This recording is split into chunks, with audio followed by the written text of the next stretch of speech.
কিরে চিকু, তুই ক্লাসে জাঙ্ক ফুড খাচ্ছিস কেন? স্যার, আমাকে খাবার বানিয়ে দেওয়ার জন্য কেউ নেই। কেন, তোর হাতে তুই বানাতে পারিস না? কিরে চাকা, তুই স্কুলে চড়ি পড়ে আসছিস কেন? কাল থেকে তুই স্কুলে বুট জুতা পিনতে আসবে, ঠিক আছে? ঠিক আছে স্যার। চলো, এটার আনসার বলো। কিরে শ্রমিক, তুই এখানে ঘুমাচ্ছিস কেন? এটা ক্লাস না বাড়ি। এই নে। আরে বন্ধুরা, মনে হচ্ছে এই মুসলমানের স্যারের মাথা নষ্ট হয়ে গেছে। হ্যাঁ ইয়ার, এই স্যারকে কিছু একটা করতে হবে। দাঁড়া, আমি কিছু একটা করছি। এক কাজ কর, তোর ফোনটা দে। হ্যালো প্রিন্সিপাল স্যার, আমি হলাম ধনী স্যার। প্রিন্সিপাল স্যার আমাকে বড় বড় স্কুল থেকে ইনভাইট করতেছে। আপনি যদি বেতন না বাড়ান তাহলে আমি অন্য স্কুলে চলে যাব। আরে এখন তো প্রিন্সিপাল স্যার এই মুসলমান স্যারকে স্কুল থেকে বিদায় করে দিবে। আরে হ্যাঁ, জায়গা তুমি না প্রতিদিন চটি পরে আসো? এই নাও তোমার জন্য জুতা। আর এখন থেকে তুমি প্রতিদিন এই জুতাটা পরে আসবা।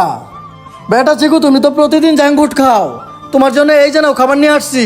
আর প্রতিদিন আমিই খাবার নিয়ে আসবো।